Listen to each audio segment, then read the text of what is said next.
Welcome everyone to the EED webinar number 23. It is October 7th and our theme this time is Shamanic Vision. So welcome everyone. We've got people from around the globe joining us from Germany, France, Italy, Canada, Poland. I'm very happy all of you are here. In a moment, I'll explain exactly what EED is, which stands for Emergent Essence Dynamics. And what this is going to look at is how we can delve into some transpersonal work. This is how we can get beyond our identity, beyond the control of our ego, and open ourselves up to get greater wisdom, creativity, from our essence. And we're defining essence as the permanent and timeless nature of ourselves.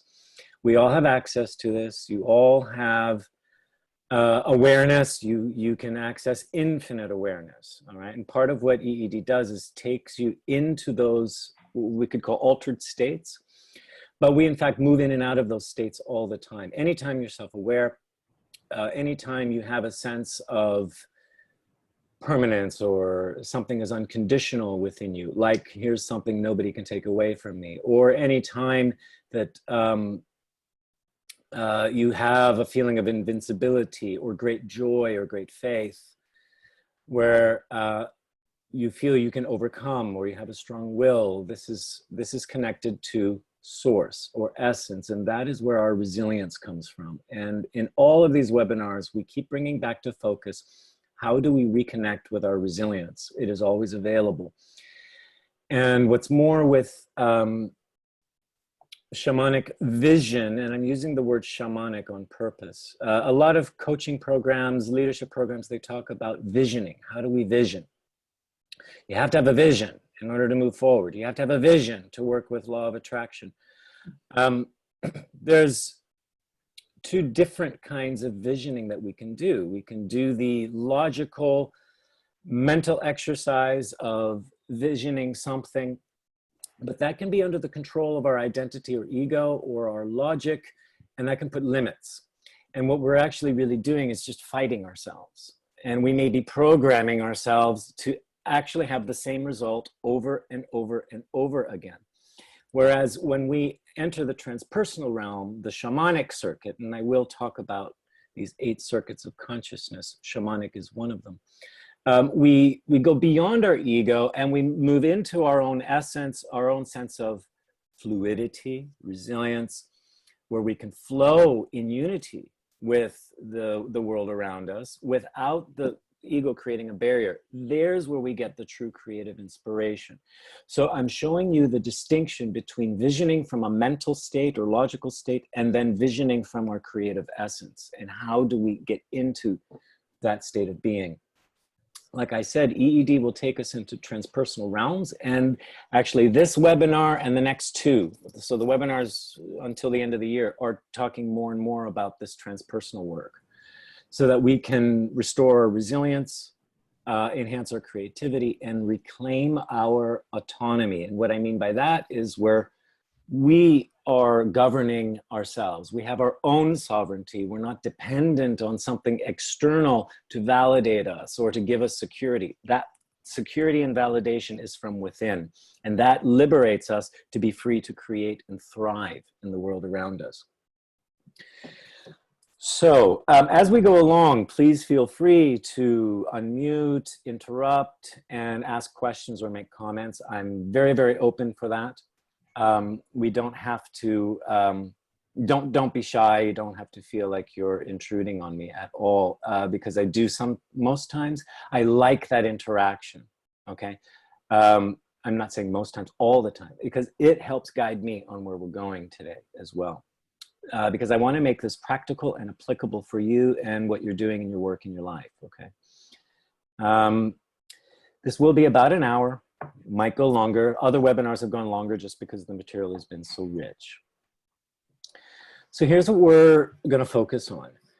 I'm going to give you a brief overview of the 8 circuits of consciousness. In a moment, I'll tell you what exactly that is. And then we're going to focus on this shamanic circuit, which is used for dreaming, visioning, and also programming ourselves, programming our beliefs, our responses, our behaviors. It's a place where where the ego is no longer in control to keep things rigid and set. This is like going into toggle mode on your iPhone, and you can move all your apps around, so you can rearrange yourself. And then you can come back to a more street level state of mind, and that the new programming can start solidifying, and then you have to take action to keep reinforcing the new program. I'm going to show you how to access the shamanic circuit, and then how you can use it, some ways you can use it. This is where you can discover fears, blocks, and you can begin to release them, because you are connected to source and resilience. And then you can begin reprogramming all the behaviors that link up with those fears. And this starts restoring a free flow of resilience and creativity within yourself. Now, I am not giving you a promise that within an hour, you're just going to suddenly liberate yourself, okay? Oh. This takes work. Oh, damn. But I'm going to show you some maps and guidelines, you know, so you can guide yourself. Okay, and most of the material that we're covering today, we train in depth in our training modules. Okay, and this comes into module 3. So we have module 1, revealing essence; module 2, embodying essence, and then module 3 is conducting essence. So this comes later after you've had a good foundation. But I'm already giving you the information now, so it can spark your imagination, and a lot of this you can figure out for yourself using your imagination. And as we go along, I'm also showing you how to use this shamanic circuit to enhance your creative visioning, how it can enhance strategizing, and how it improves how you're taking action, so that all those visions, strategies, and actions you take or create, they will strengthen your willpower, they'll deepen your sense of purpose, and they also purify your desires, so you're not trying to create visions and strategies in reaction to something, but it is more from the pure desire to create and to build, right? So that your visions and strategies are not reactive and ego-based or fear-based, right? Does this bring up any comments or questions so far? This is what we're looking at for the next hour. No, not yet. Okay. Is it all looking okay for you guys? Yes. Okay. Yeah, Sounds okay. good. Great. Okay, so brief explanation of what emergent essence dynamics is and what it does. What's emerging, what's at our essence, and what's that dynamic that we have as things emerge from source, and as we put that in relationship to the world around us. That's what EED really stands for in its most simple way. So everything is in relationship. We are always in relationship. We are not in isolation. We don't live in a vacuum. And all these relationships we have, they follow unique patterns that work in cycles. So our patterns repeat and repeat and repeat. These patterns drive the person and the issue. So it's really not me and the issue, it is the pattern creating both, all right? And it's from that pattern that I'll be able to discover new strengths within myself. I'll be able to discover new lessons to learn. So we call these patterns games. It's like games that we're playing. We're going through an obstacle course of programs, but the obstacles are there to awaken new strengths in ourselves, for us to use our creativity and resilience, to put it to work. Now, what's also unique about these patterns is they're everywhere. We're basically following the same simple pattern in everything we do. It just comes in many variations. So when we start to look at our life that way, what's happening to me? What am I doing? How am I reacting? We can start to connect all these dots and realize, oh, actually, in this period of my life, I'm focused on pretty much the same game everywhere. So the advantage to that is once we crack that pattern, we can start shifting it. And when we start shifting the pattern, everything around us begins to change. Multiple issues will shift and transform when we shift the pattern, because it's working on a fractal nature. A fractal means it's a simple repeating pattern that works on all levels, from the very large to the very small. And you see this in nature everywhere. And our relationships function in a similar way, all fractal based. So EED is focusing not on transformation, but it pinpoints the fundamental patterns driving human dynamics, what's happening in the relationship. And there's 3 ways that we do this. And all of this will apply to coaching, leadership, mediation, facilitation, healing, because all of this has to do with relationships and people. So it's a different approach to transformation. We first focus on resilience before transformation. If we focus too soon on transformation, we may just be getting lots of reactive patterns that people are just following. They're following the programming. Whereas when we get them in a resilient state, they can start disengaging from being controlled by the pattern or trying to control it, and they become more fluid. This allows them to be influenced. This allows them to start shifting things so that things will shift at the source, as opposed to just making a quick fix, but the fundamental pattern still remains intact. Once we get a resilient base where people are more accepting and fluid of with themselves, now we can start looking at, okay, how are they acting and interacting? What are the patterns that emerge? We can reveal the core pattern, and then we can start shifting it in the resilient space. So what I'm focusing on here is, you just, if the phone's ringing, whatever, just mute yourself and it'll take care of the background noise. What I'm focusing here on is this shifting the root pattern in a resilient space. This is what the shamanic circuit can be used for. It's to rearrange the pattern and then to practice the new patterns before you go out and start applying those new patterns in your real waking life. You can do this all in the dream circuit, okay? Any questions there? Some of you may have not seen this before, others have. Does this bring up any questions or comments or inspirations? Or is it all good? I'm new with this, so I'm just discovering. Okay, so I don't have questions. I'm just listening. Everything. Okay. Yep. Yep. Enjoy and absorb. And if Yeah. anything comes up, feel free to interrupt. Yep. Great. Okay. So 8 circuits. Yeah, someone was coming in. Yeah. Yes, it's Magda. I was having a question because resilience seems that it's an important word in all these webinars that you do. Mm-hmm. Can you just say briefly, how do you understand it here in this context? Yes. I'll define it briefly, because yes, other people define it differently. So resilience is our basic core vitality, our life force. And this is coming from a permanent, timeless place. This is innate within you, and it's the life force that always exists, okay? It's like energy that cannot be created or destroyed.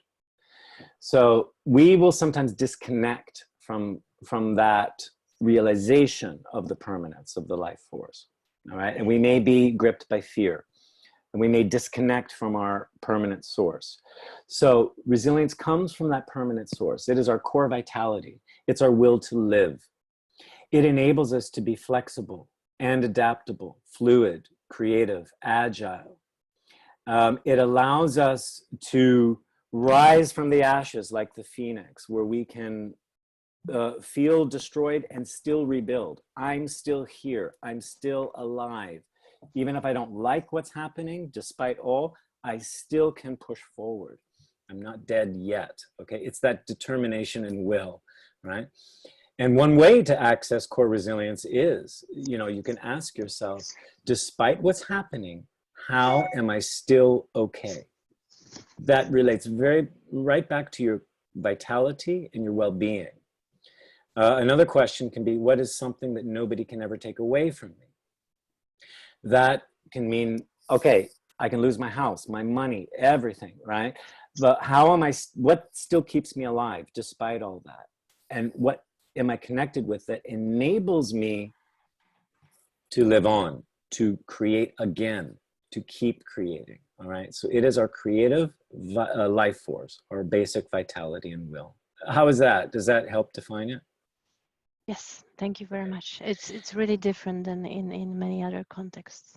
Yes. I feel other contexts, they're defining resilience in reaction to disaster or crisis. Yeah. Okay.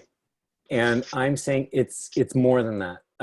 Disaster, crisis, stress, crumbling, all of that can activate your connection to the resilience, but the resilience itself is a core energy that is always there and never goes away. And it basically is your creative life force. Okay. So we are creators, and this is the source of our creativity. Okay.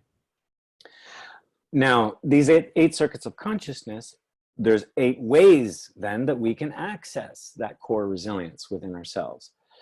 And the 8 circuits of consciousness were first developed and defined by Timothy Leary. And I know he has a weird reputation because he got into like LSD and experimental psychology, all of that. But what he was exploring were altered states of mind, okay? And then he identified basically 8 states. At first, he only identified 7, and then he added the 8th. And that has to do with discovering our own autonomy, which I'll get into in a little bit. But then these circuits were taken further and further developed by other people. And there's a good book. I'm trying to remember the author. I think it's Hublot or Hublot, or it's the Shamanic. Oh my God, I should have noted this before. What is it called? The Shamanic Journey or something like that, by Hublot. He's French. Hubluet, I think. I found that to be a very good book that explains very simply these 8 circuits. I'm going to have to check back on that, you guys. I'm blanking. So here we have our first 4 circuits. These are what are called terrestrial circuits. Okay. This means this is how we live on Earth, in our bodies, with our ego and our identity. Okay.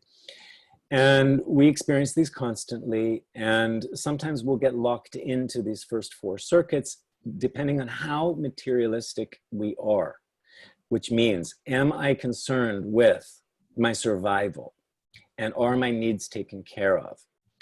So I'm going to be brief. We expand on this much more detail in module 3. And we have specific tools and skills with each circuit that you can use to activate them and focus on them. But to be brief, circuit 1 is our core vitality. It's our root vitality.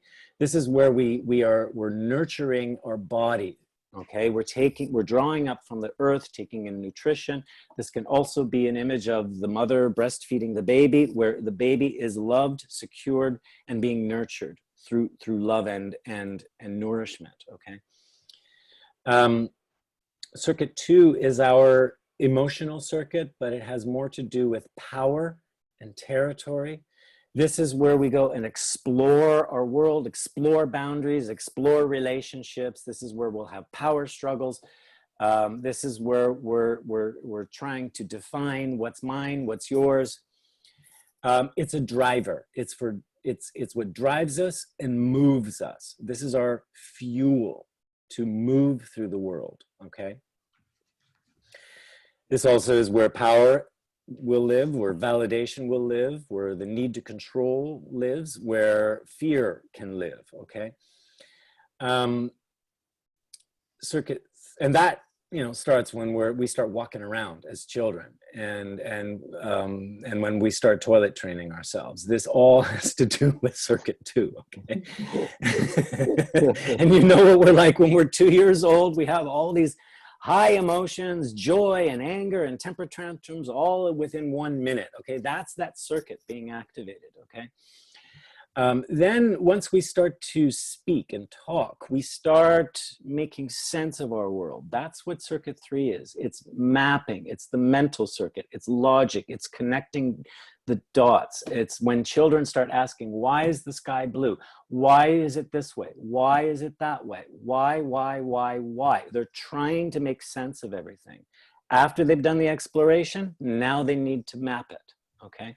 So this has to do with our mental sensing, making sense, mapping, logic, organizing, categorizing, and it also has to do with language and naming things, okay? And starting to communicate, okay? Then once we hit puberty, our socio-sexual circuit awakens, all right? This is where we now feel, okay, now that I've explored my world, I'm making sense of it, now I need to function in this world. I have a role I start to take on. You know, this is where I use my relationships to create my security, to make sure I'm safe, to make sure I'm in this world and doing something in this world to survive.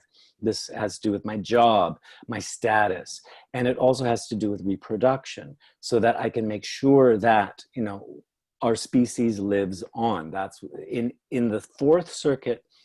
Sex is for reproduction, okay? And this is where we take action in our world. So, and this is all self-referential. It's who am I, all right? All four circuits have to do with me, my identity, my ego, okay? I take care of my body, make sure I'm nourished. I make sure I'm able to move. I make sure I'm able to make sense, and I make sure I'm able to function. Any questions there on these lower circuits, our terrestrial, earthly circuits? These are four states of mind that we're in. Is it making sense? Mhm. Okay. Now we can get locked into these. Like I said, if we're concerned with ourselves, our survival, and if we're highly materialistic, we're going to depend on these to navigate through our world, all right? I want to make sure I'm fed. I want to make sure I'm safe and secure and not threatened. I want to make sure I know everything that I can possibly know. And then I want to make sure that I'm functioning well and that I'm taking all actions to function well. And I have my role, okay, in the world, in society. Now we move on to our upper circuits, and they're related, but these go beyond ego. They are transpersonal. They're not controlled by identity, okay? This is where we're more at our essence, okay? So if we look at the root circuit, this has to do with our body, nourishing the body, okay? When the body's needs are taken care of, now we can use the body to access more wisdom. The body has its own intelligence, okay? This is called the somatic circuit, where it's not our brain giving us information, but our body gives us information. If you work with kinesthesiology, you know, they'll ask the body what works, what doesn't. And if something is true, there's strength in the arm. They cannot push it down. If there's a lie, the body weakens, all right? Because the body is based upon truth, okay? It is the most connected to essence at circuit 1. Now we can start talking to the body and allowing energy and wisdom to bubble up from the body. Circuit 2 is all about exploring territory, and with that comes power struggles and boundaries. In the shamanic circuit, and we're going to focus on this, this is exploring dimensions beyond the physical. It's our imagination. It's our dreaming. We can dream into other realities, other worlds. So anytime you're daydreaming, you're actually accessing your shamanic circuit, okay? When you're dreaming at night, or if you're in a deep meditation and you start visioning, this is going to be the shamanic circuit. It's also a circuit of channeling, to go outside of ourselves to gather information back in, or to open information from outside to come in, right? Related to the circuit 3, which is our mental mapping, well, the circuit 7 is more about the cosmic intelligence, how everything is interconnected around us, okay? This is the level of synchronicity, patterns. There are no accidents. There are no coincidences. Everything is working together in order to create something.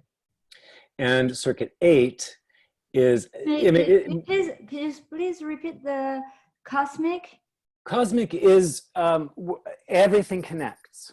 That's the Okay. easy, it's like the cosmic web, all right? So there are no accidents. What happens on one side of the world relates to what happens on this side of the world through ripple effects. Okay. Everything works together. It's a holistic system.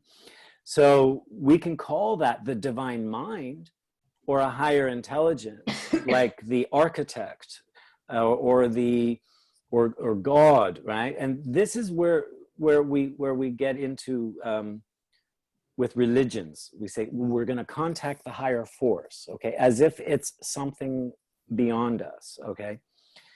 The difference between circuit 7 and circuit 8 is circuit 7 looks to a higher intelligence to see a higher order of things. Circuit 8 says, I am that whole order. I am both the created and the creator. So it's the level of creator consciousness, all right?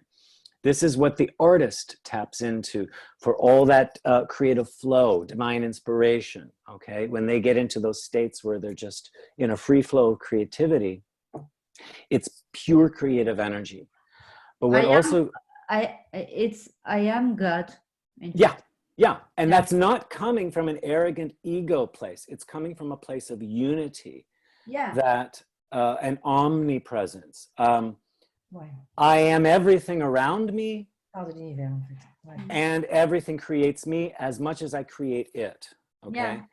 There's a free flow. So ego is not involved. So I need to be very careful when defining the circuit. It's not like I am God and I am the God of everything. No, I'm both the creator and the creation, okay? And I'm infused everywhere, all right? So any questions on that? Because I'm going to then just zero in on the shamanic circuit for the rest of the time. Hi guys, can you hear me? Yeah, Jacek, welcome. Oh, great. Great, it's nice to see you again after a long time. Sorry, my computer crashed and I'm just on the phone now. No, that's okay. Good to see you. Glad you're here. Did you have a question or a comment? Yeah. No, not yet. It's good. It's good. Thank you. Yeah, great. Okay. Just saying hi to everyone. Okay, yeah, I'm glad. Hi. Hi. So, and the next webinar, which we'll focus on, it's called The Alchemy of Law of Attraction. We'll bring back these 6 circuits, or 8 circuits, and we're going to show how they all work together for creative work. How do you co-create in your world? We have access to all 8. Okay, we may not be aware of those upper circuits, but we certainly are using them. The idea is to start gaining more facility to enter those circuits consciously and work with them and start using them, okay? And then relating them back and forth between upper and lower. The idea is not to escape the lower circuits, all right? You are alive in a body living in a physical world. Those 4 circuits are necessary. But those upper circuits have you break out of the rigidity of this physical world, and it brings in a more expansive world that you can bring back in, so you can more creatively respond to the world around you, as opposed to being locked in a prison of fixed rules. Okay. So again, those upper one circuits. Question, Troy. Yeah, go ahead. Sorry if you hear background, the dogs are barking downstairs. Yeah, what's your question? Yeah, my question is, I noticed, like, going from 3 to 4, that there might be people who have developmental traumas or like issues that they couldn't really go or open up the 4th circuit. Like, this was on my mind. Maybe you can come back to this later. Or and the other question is this in any sense related to the chakra system? Yes, it can be. And I think if you research into it, if you research a little bit into how what people have written, I think they may have mapped these circuits directly. I do notice that there is a direct mapping. Now, I know there's 7 chakras, all right? So but also there are other systems of chakra where there's 8 or there's 12 or there's 15 or there's 1,000. Okay. If you look at the 8 chakra system, the 8th circuit is like about a foot or 30 centimeters or more above the head. And it's also related back to the heart chakra. So you could map these directly onto those 8 chakras on the body as well. Okay. So the root chakra in the groin. Okay. The emotional chakra or the second chakra will relate to the gut. You'd think the mental chakra would be up here in the head. That would be more with the third eye, the shamanic. Okay. The sociosexual could be related to solar plexus as a chakra. And then we have throat, somatic wisdom, which would associate with communication. The third eye would be the shamanic. The cosmic would be the crown chakra, because that's where we connect with the universe. But then there's the creator chakra, the 8th, okay, which is related back to the solar plexus, the heart chakra. But this is where it brings in this omnipresence. So that's a very, very, very quick answer to it. I'm not going to buy into it completely, all right, because I do see these circuits migrating, okay, with different chakras as well. But if you want to choose a center, you could. But what I will say is this shamanic circuit does function through, we'll call it the third eye, all right. Is that satisfactory, or does that bring up any more questions? No, thank you very much. Okay, and as far as when you're talking about mental traumas, etc., there can be emotional traumas, mental traumas. These will happen on the lower circuits. We use the upper circuits to start healing those, okay? We need to let the upper circuits bleed back down to go down into the lower circuits. We're not trying to bring those lower circuits up into the upper circuits, okay? Because if we're trying to access an upper circuit, but we're grounded in the lower, we're kind of getting a superficial version of the upper circuit because we're trying to control what's going on, all right? To reach the upper circuits, we're letting go of control and we move into flow. And I'm going to discuss very specifically, how do you get in that flow state? When we're reaching those upper circuits, we're letting go of control. We're also letting go of localized self, like I'm centered here right now in this fixed point of time and in this fixed location. The upper circuits allow you to travel beyond your locality. That's what the shamanic, that's one of the big features of the shamanic, is it's almost like my mind can travel. This can also, you know, be related to remote viewing or out-of-body experiences if you like, but simply when you daydream, you're going to other places, other imaginary worlds, let's say, whether you want to call them real or imaginary or different dimensions, but you're leaving your localized place. Again, you're in a state of fluidity. So all those upper circuits put you in a much more fluid place so you can gain more awe and new information, bring that down into your terrestrial circuits, so then it shifts your emotional patterns, your mental patterns, your social patterns, okay? And your body patterns. So think of those upper circuits as this is where you access source code, and then the lower circuits is where you put those new codes and patterns into practice or application. That's another way to look at it, okay? So focusing on the shamanic circuit here, it's about dreaming, visioning, and it can be also used for programming ourselves. It is related to our lower circuit, meaning it's exploration. You're moving around and exploring, okay?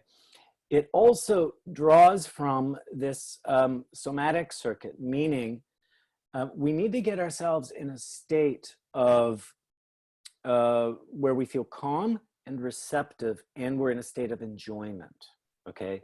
That's gonna open up the somatic circuit so we're receptive and we can receive information, and then from there we can start traveling, all right?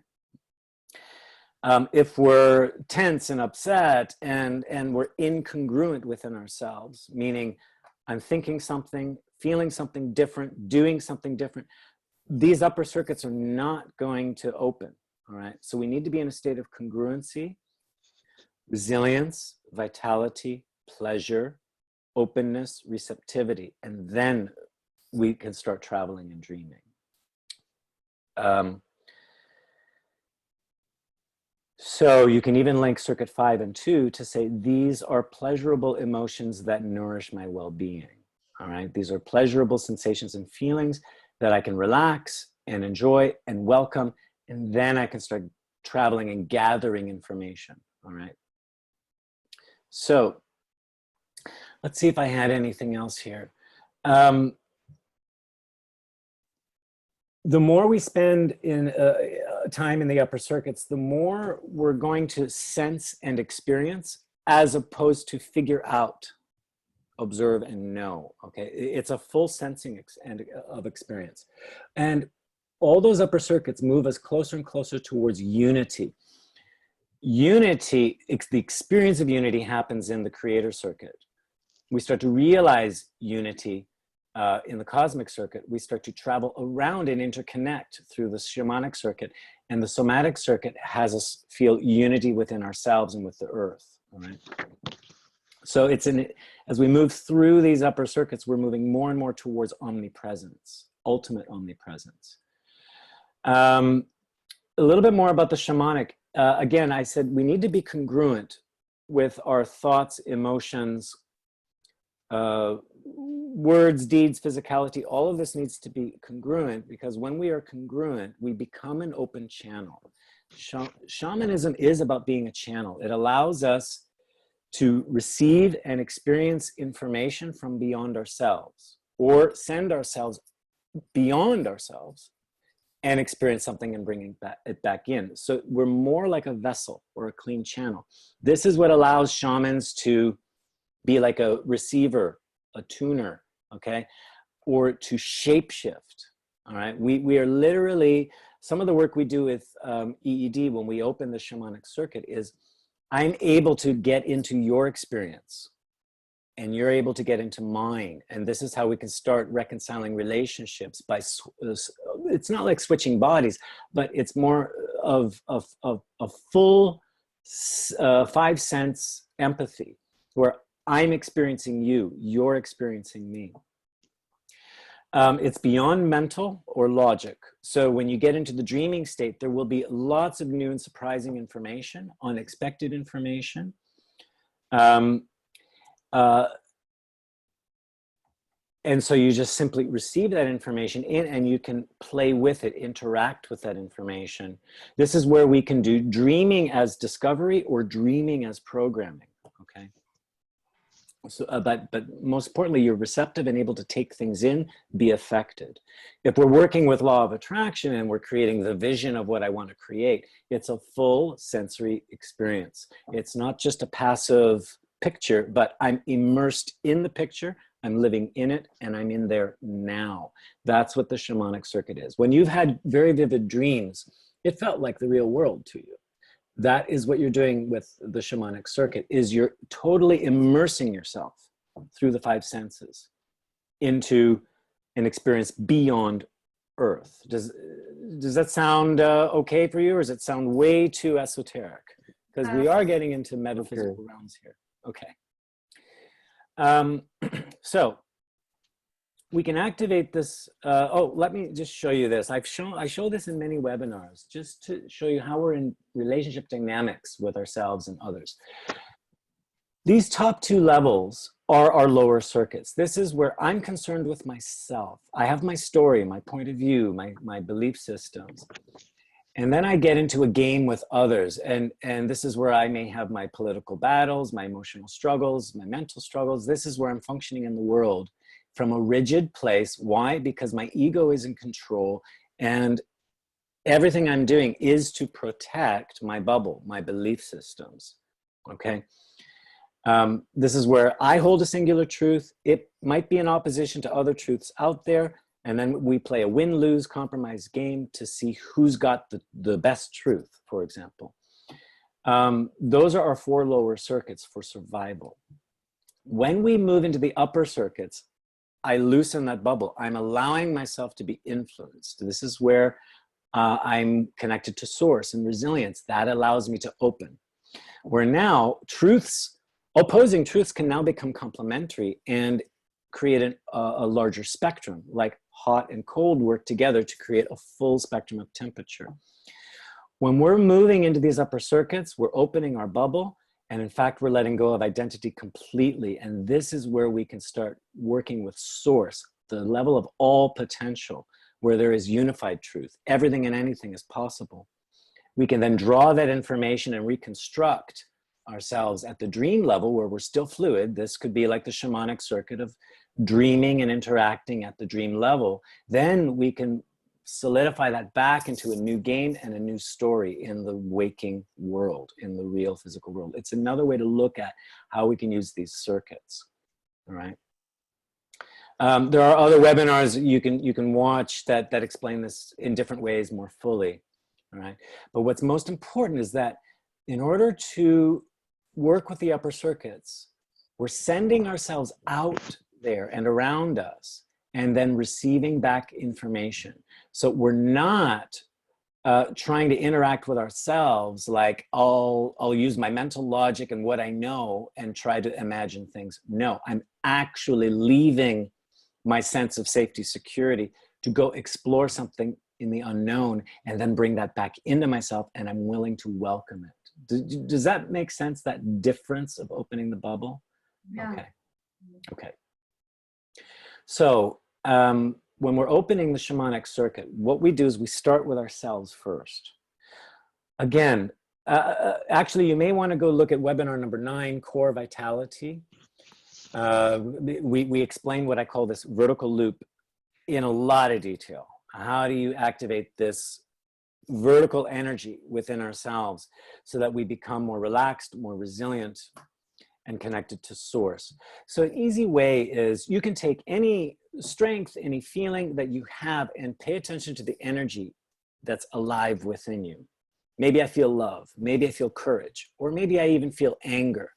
It's not what I love, it's not what I'm angry about, or what I feel courageous towards. It is the pure energy of anger or love or courage, for example. And what you want to do is, what does this energy give me? What is my experience of connecting with it? How does that feed my well-being? Okay, because now it's no longer about anger, love, or courage, as an example. It's about that pure energy. What's the permanent, timeless quality in that energy? We can then locate that in a body center where it seems to originate from. And we feel the sensation of it and simply enjoy it. Okay, so maybe that anger is actually passion, and maybe that passion is connection, and that connection is a feeling of unity, for example. Or maybe that courage is a sense of, yeah, connecting with everything, but feeling very open and very invincible. Okay, so it might be a sense of unconditional invulnerability that allows me to be open and vulnerable. We call these essential qualities. Your main qualities may be love, peace, limitlessness, or unity. And there are other variations. The point is, they're unconditional, they're timeless, they're permanent. There's nothing to do, nowhere to go, nothing to be. I just am that quality. We could start circulating that, you know, from the center to the head, down to the feet, in however you wish, and just simply enjoy the sensation it brings. It's important to have a sensation so you can track it. Now, what will start opening the shamanic circuit is if you extend that energy beyond your body, so that you allow that energy to go down to your feet, but then keep going down into the earth. Let it spread out, and then it can come back in. Notice what it brings from the earth. And then you can send it up to the head and beyond, out to the sky, universe, and then allow it to naturally come back in and notice what you receive. What you're opening then is a larger channel, all right? Now you're starting to open yourself as a vessel or a channel where you have resilient, source-based energy flowing up and down, where you're able to take in, let go, give, and receive. And it's this free flow of give and receive that keeps the ego to the side. Because the ego is going to try to keep some of that energy, reject some of that energy. No, when you're a channel, You're so clean that everything and anything can flow through you, and you know it's not going to harm you because it doesn't stick. Does that make sense? It does not stick, but it nourishes you, okay? If you watch that webinar on core vitality, you can see how quickly we can establish this. This is something you can do every day to start opening this wider channel. Now what we can do is, when we're charged up with this vertical energy, now we can start giving it out and seeing what happens over there in the world and then back. So if we're doing a visioning experience, we'll take this energy and we can give that energy over to the vision that we have. Perhaps it's, I'm building my business, or, you know, I'm on a journey of finding my purpose. But I give that energy into the dream or the vision that I'm creating. I notice how the vision or the dream receives that energy, and then how it reacts and what it's sending back to me. So I'm creating what's called a remote relationship with whatever I'm envisioning. Okay, and there must be this give and receive.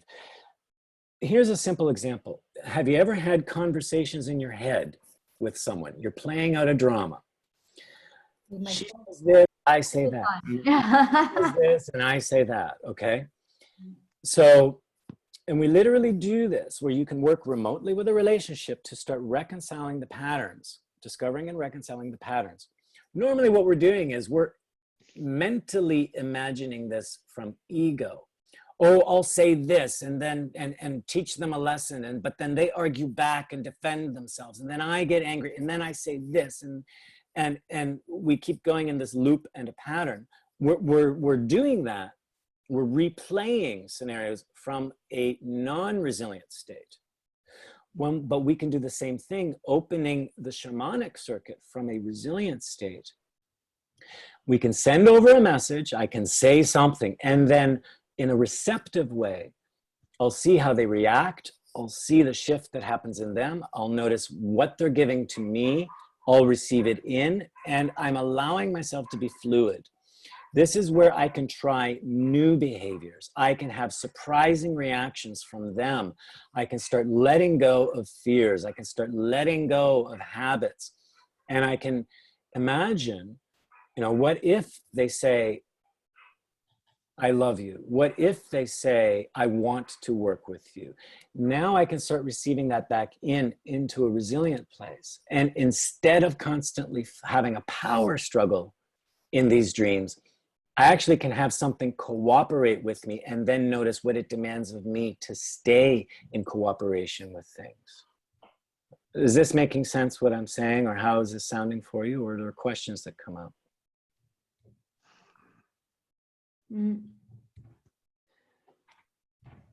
When we're doing a dreaming or a visioning experience, or when we're just playing out scenarios, this is all, remember, it's imagination. So if blocks and obstacles come up, you must know you're creating those blocks. It's not external to you. Again, for whatever information you receive, be receptive to it. Be in resilient response to it. Have presence, meaning your full five senses. So you're allowing yourself to be affected in the body, in the emotions. And you maintain a sense of humility, meaning you're not trying to react, shut down, control, but rather you welcome what happens in, let it flow in. These new energies can flow through and contribute, then something else flows out, and then something flows back in, okay? What you mean is that when something arrives to us, like fear or another emotion, we just listen to that emotion. Yes, you listen to it. Remember, you're still in the imaginary world. Yeah. Okay, you're still in toggle mode, like on your iPhone. Yeah. So the fear comes in, you can welcome it and say, okay, let me experience that fear. Here's where I can't be harmed. Yeah. Okay, so why not allow the fear in to see the message it's bringing and mix that in with my resilience and see what the resilience brings up from the fear. Allow yourself to be surprised. Now you can send out that new response and see what reaction happens out there. This is where you're now starting to shift patterns because you're moving outside your normal behaviors and conditioning. Does that make sense? Yeah, I do understand. Remember, it's a dream world. It's fluid. It's not crystallized and concrete here. Yeah, someone else was going to say something, or you were going to add something? No, it's the only way not to stay in a loop and stay stuck with that fear, in fact. Yeah, stay intact with it. Yeah. Remember, you're in a resilient space, so how can this fear harm you? You can afford to let the fear message come in. In life, where we can physically die, you're not going to let that fear in so much. You're very concerned about survival. Here in the upper circuit, you're permanent, you're timeless, okay? You're in a safe place to do this. So this is where you can actually do a lot of personal work right in your armchair. You don't have to leave the house, okay? Does that make sense? This is internal programming work, all right? Let me see if there was more I need to say on this. So for everything you're doing in the shamanic circuit, you're sending yourself out there. You can even put yourself in the other person's shoes and see how they're feeling and reacting, and then bring that back. Everything is act, react, give, and receive, okay? And if you feel destabilized, you come back to enjoyment, resilience, pleasure, and remember what is permanent and timeless here. Then that brings you back to circuit 5, back to circuit 1. Then you can go back into the shamanic circuit to keep going. It's important to follow the dream, not control it. Follow it, okay? Because if you're trying to control what you're visioning, you're back in the lower circuits, you're back in the ego, and you're not going to get new information. So it's important to follow what you're shown, react with what you're shown, send out something new, and then see what you're shown. So it's not that you're completely passive, but it's that you're receptive, okay? And all the while, keep participating and playing along, but feel and sense everything.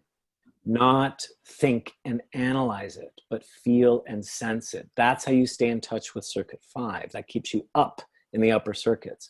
If you're trying to logically think things through, you're going back down, okay?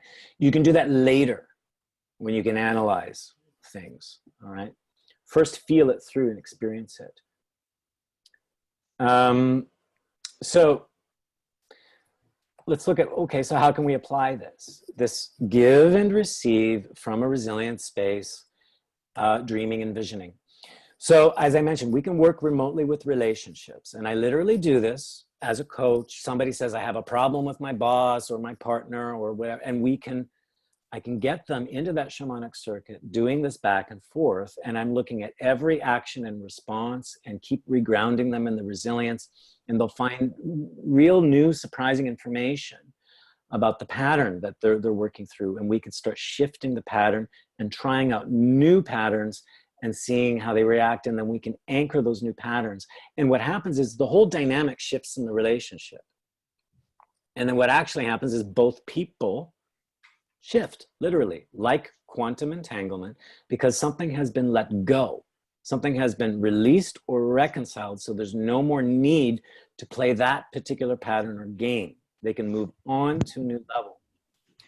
And the reports I get back from clients is every time, wow, we did this session, suddenly I'm receiving messages from that person, or we had a surprising, I received a phone call from them, or I've met them again and they're like a totally different person.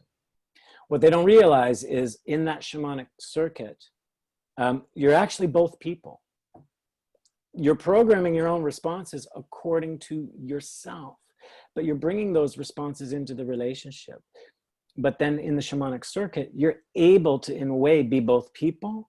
You're shifting the dynamic and you're letting something go for both people. Right? And they'll remotely sense it or feel it, or at least when you come into their presence, you are different and they mirror it, all right? Does that sound weird or strange, or does it sound somewhat logical? Exciting. Yeah, and that's one of our big techniques we work with in Module 3 is working remotely. You can, and by doing that, you can start deprogramming automatic responses, automatic behaviors. Again, like we talked about, I get that response, my boss gets angry with me, I automatically get defensive and want to fight and argue. Well, how about I accept first my boss saying no, and I just take in the no, and I can process that through. And now I can begin to accept the no and see what happens. And then there is another option. So I'm suspending the need to fight and I'm seeing what else is there.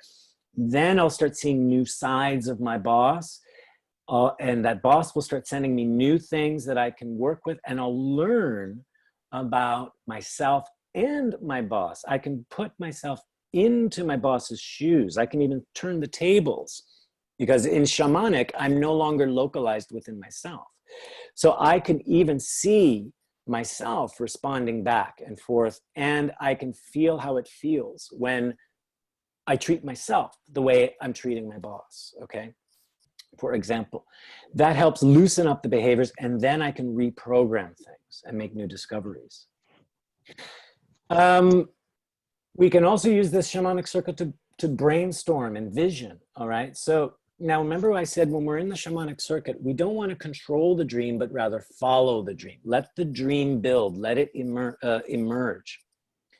So if I'm saying, ooh, I have a creative idea for a business or for a show or for a marketing campaign or for, you know, I don't know, building a new company or taking on a project, you can start with that seed idea, connect that creative idea with your own resilience, let that charge up, and then start dreaming in, okay, let's expand the idea. Where can this go? Let the seed idea lead you. Let it expand. You can put input in, but see how it reacts, okay? And then see what it gives back to you. Don't control it. So now one way we're gonna try to control it is, oh, well, that's weird. I don't think that's logically possible. How could I do that? Like, ooh, I want to work on this business and suddenly, you know, we're able to go to the moon and beyond and travel the stars. Like, what? What does that have to do with my business idea? I'm just, you know, I'm just working with, you know, alternative medicines or something, you know, what? So if a weird idea pops in, let it flow with it. Yeah. Don't focus on how am I going to do that? That comes later. That's called strategizing. Focus on what appears and keep acting and reacting and giving and receiving to what appears, and just keep noting what keeps building. And if it gets into a ridiculous scenario, that's fine. You can always inject a new idea and start a new chain of reactions. So focus on what, not how. The how is simply fear and logic reacting to the vision, and it's going to bring you back down to the lower circuits, okay? So you're not going to get any more creative inspiration if you keep judging the vision, okay? Later, I mean, so you're in a resilient state, so you can also pay attention as you're visioning and brainstorming. Well, then what are the little fears? What are the things I'm shutting down here? Remember, I'm creating the dream.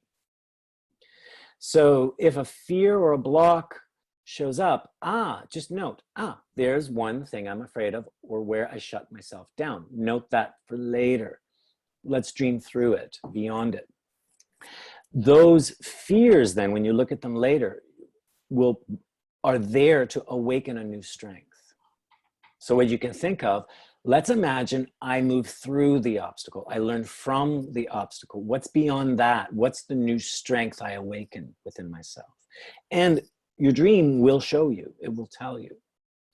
So rather than react to fears and obstacles, use them for lessons. Use them as teachers in this dreaming state. when you're visioning in this way, remember, you're moving into a future that is unknown. So naturally, you're going to react and say, oh, that's weird. Oh, I didn't expect that, because you're moving into the unknown. And this is why it's important to be in a resilient state. Resilience will handle the unknown with creativity, okay? The ego treats the unknown as a threat. Again, when you're exploring the unknown, use the upper circuits. Go ahead.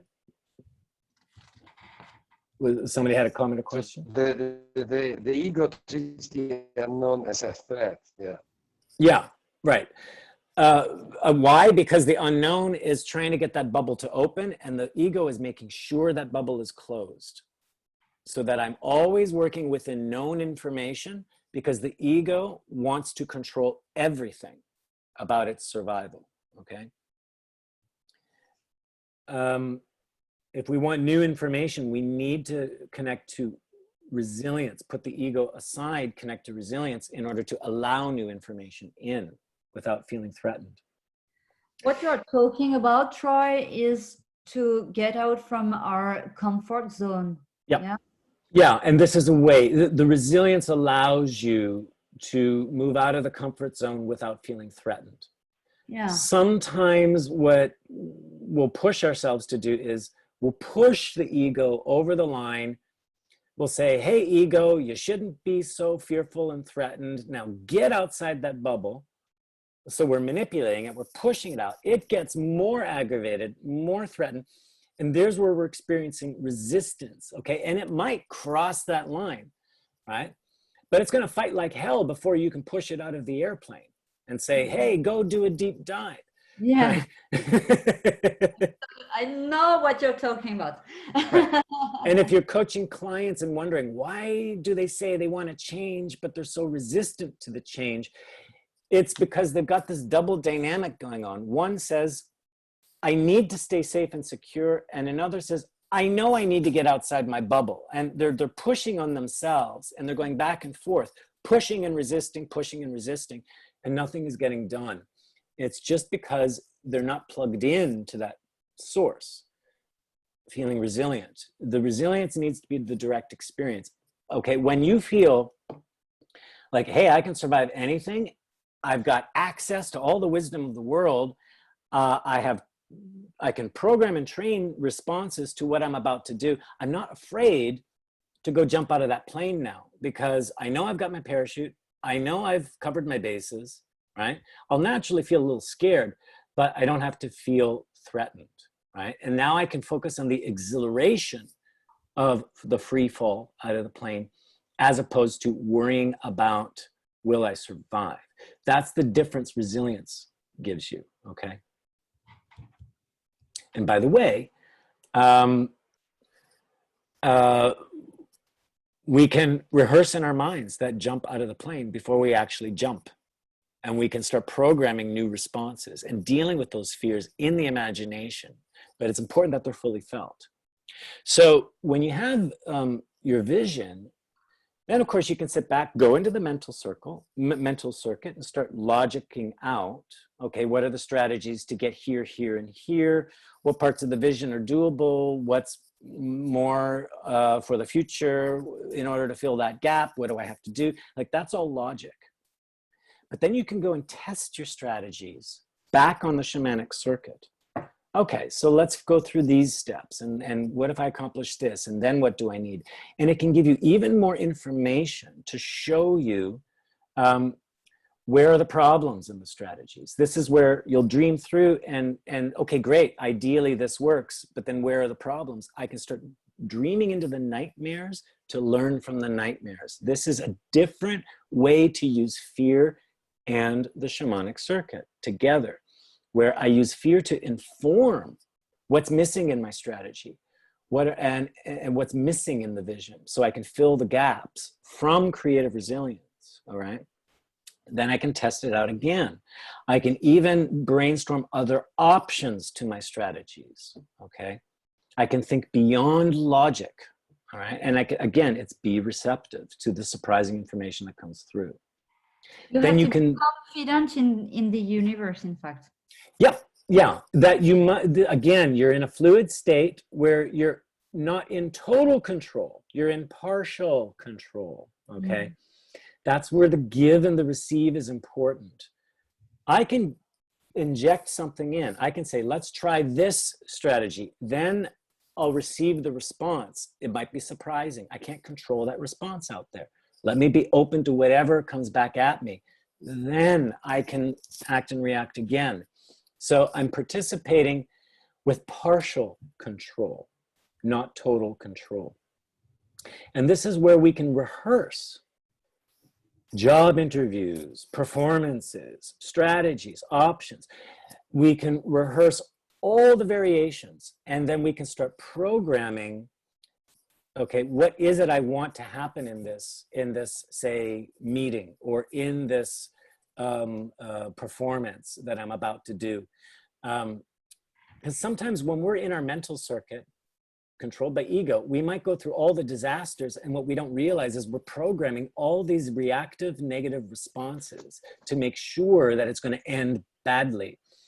We can dream into the exact result we want, and we can dream into how exactly are we getting there and what exactly is demanded of ourselves to get there.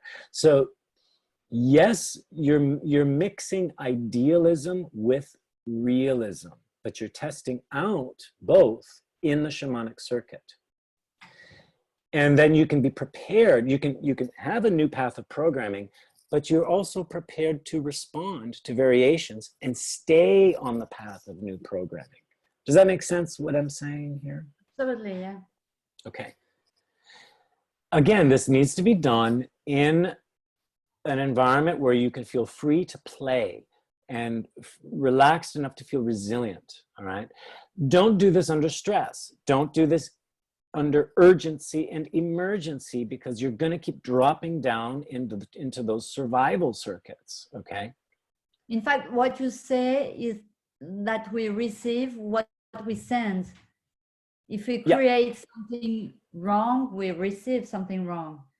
But and then receive that too and see how it affects you, right? And then say, okay, so now what adjustments can I make to create from the wrong? Because otherwise what we'll do is we'll reject what we receive, or we'll reject what we're sending, saying that's the wrong thing, right? Yeah. And if we flip back to old programming, okay, fine, pause, play back that previous moment, find the new option, find the new program, send it again. Sometimes you might have to replay a particular moment 3, 4, 5 times until it feels natural to respond with the new programming. So do this with patience and persistence, compassion, and be demanding of yourself as well. But again, stay in a place of resilience and enjoyment, all right? I know we're over time, so if some of you need to go, that's fine. You'll get a recording. And I'm just going to continue on for a few more minutes. So if you can hang around. It probably will be 15 minutes max here. Here also, you can use this shamanic circuit to live into new experiences and accelerate your learning. You don't have to wait for something to physically happen to you to already start programming your responses. If you're worried about what if I get in a car accident, well, then take time and vision through it. What happens if my house burns down? Vision through it. What if my partner dies? Vision through it. You can go through all the grief, everything beforehand, and you can start conditioning responses. Go with your natural responses and then look at other options. Come from resilience. Then if and when it does happen, it's not so shocking.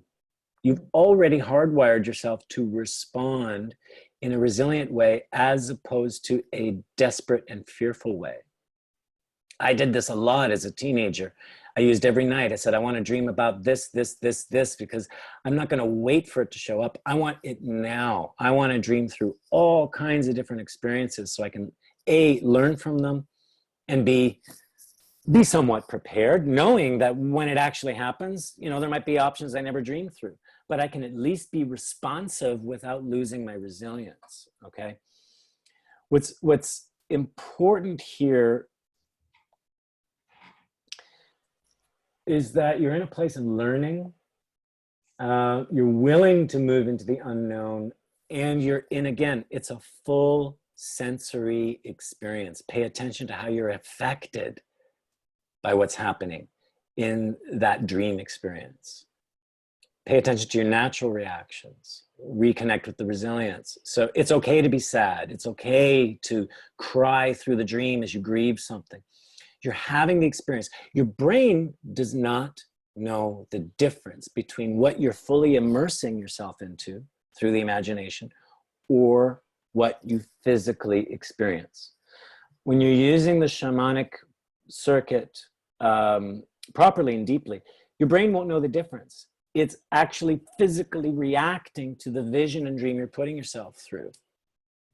You know how you can have a dream and your body is physically reacting to the dream because you wake up all in a sweat or all curled up in a ball or punching the air. Your body is reacting to what you're dreaming about, okay? So that's why with the shamanic circuit, it's important that it's full sensory, all right? I'll pause there for any comments or questions. These are some examples of how we can use it, okay?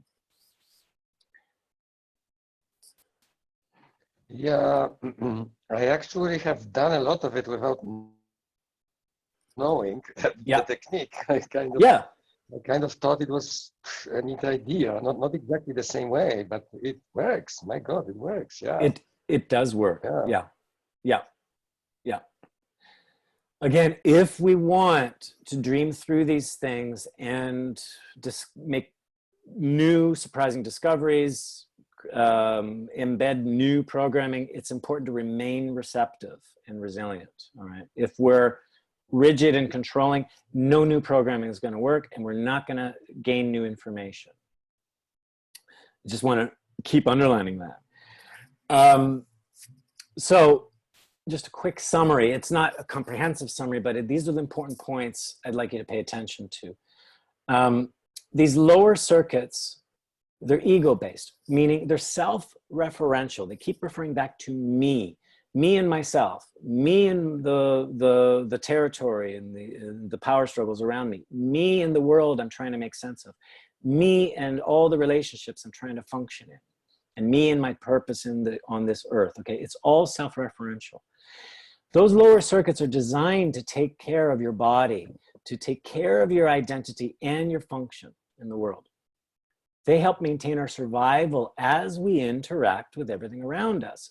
Now, if we remain disconnected to that permanent, timeless source, the level of all potential, if we forget that connection, we will get locked into the ego trying to survive and control everything, and will not access those upper circuits or expanded level of awareness. So get to know those lower circuits, allow the ego to have its control, knowing it's functioning, but realize that it's not 100% all that. There is more beyond, and when we connect with source and resilience, we can open up those upper circuits, okay? The upper circuits take us beyond our identity so that we're experiencing source and all potential all around us. They're giving us wisdom. We're opening access to wisdom. That's the fifth circuit. Fluidity, that's the shamanic circuit. Unity, that's the cosmic circuit. And then pure creativity, that's the quantum circuit or the creator circuit.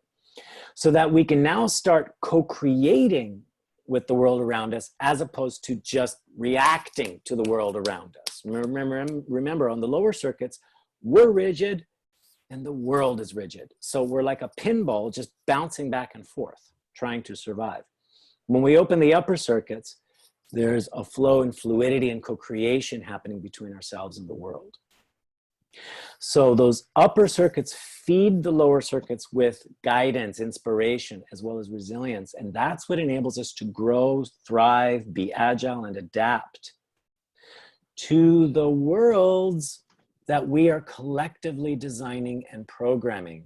That is really important to underline, that we are all co-creating this world around us. We're all choosing to take on beliefs and act on those beliefs and react to those beliefs, that starts shifting our world.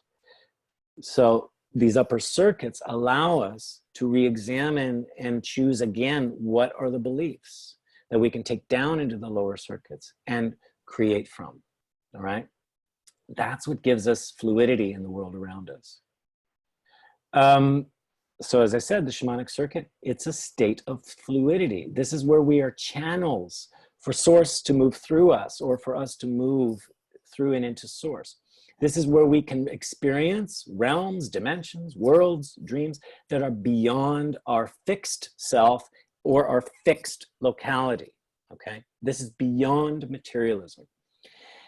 It's important to remember that this is a receptive dream state that we can interact with, and so with that we can now play with possibility, learn from possibility, we can imagine possibilities and experience possibilities. We don't have to wait for things to happen to us. We can create and come from all possibilities and learn from it.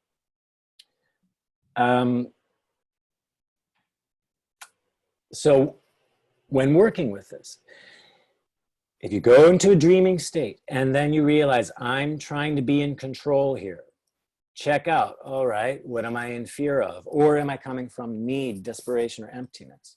Realize that that's not a real shamanic dreaming. That's mentally examining things, okay? You're coming from circuits 2 and 3, the emotional power struggle circuit, or the mental mapping circuit, the logical circuit. Remember, be receptive, let go of control, and enjoy resilience. Otherwise, we're just doing mental visioning just to muse, to be amused to ourselves, to map things out, just to plot or drive things along according to our ego will. That means we're not changing anything. We're just reinforcing beliefs we've already had or known. So when you're trying to control, that is not shamanic dreaming. The dream state is receptive. There's always this give and receive, and remember, engage all your senses so you're actively experiencing the dream. It's felt. It's a felt experience. So to get into those upper circuits, the simplest way is just focus on the permanent, timeless nature of your own vitality. What's my life spark? What gives me life? What do I enjoy? What never goes away? Anything like that. Whatever sparks up, whatever energy that is, relax into it, let it circulate. And notice the unconditional quality that appears. With that unconditional quality as it circulates, just, let it give to you, let it nourish you, take it in, let go, even test it, let it go, take it back in, give it out, receive it. It's that vertical loop of letting go, taking in, giving, receiving, and letting it all recycle back into you. And just simply enjoy the well-being that it nurtures and reinforces within you. What do you take away?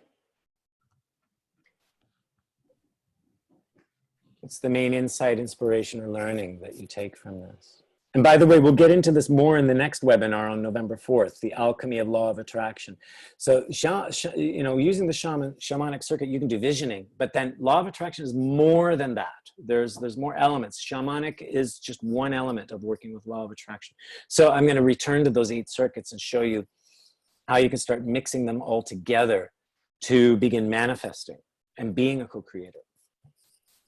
And sorry, we're doing module 1, Revealing Essence, this weekend online from October 9th to 11th. It's working in the afternoon and the evening on Zoom for 3 days. And this gives you the foundation for capturing resilience, doing that vertical loop of resilient energy and circulating it and beginning this horizontal exchange so that you can use resilience to shift yourself, shift relationships. That module 1 is fully focused on building resilience and all the training and techniques involved to enter a smooth experience of it. And then modules 2 and 3 tack on more and more applications. And like I said, module 3 focuses on the 8 circuits. So it's a great foundation for learning how to open that bubble, access resilience in others, cultivate it and sustain it. So what do you leave with or walk away with? What feels inspiring or what stands out? And thank you for staying this long. Just a little bit of a question still. Sure. So you said you need to be congruent, meaning you need to be in integrity, yes, with yourself. Yeah. Sort of. Mm-hmm.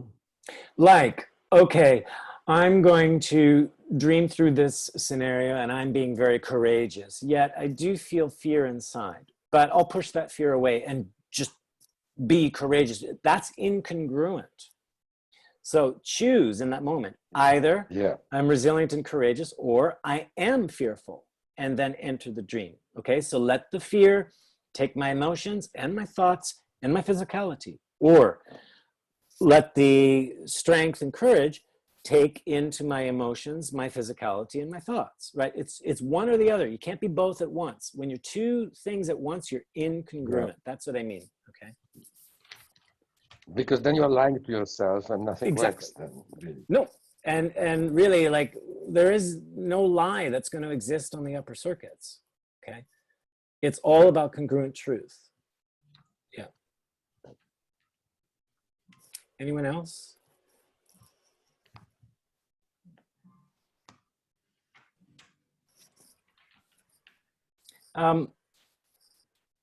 If you have questions, you can always email me either at info@essence-dynamics.com.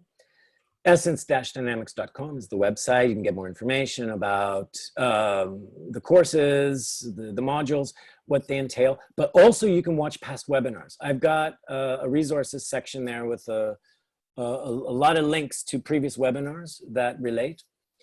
It's not absolutely complete. If you wish to have the complete list, you can always email me, because there are all the webinars are on our YouTube channel, EE Dynamics.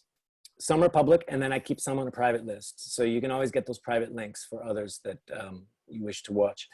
You can also email me at troy@essence-dynamics.com. We're also on Facebook and Twitter.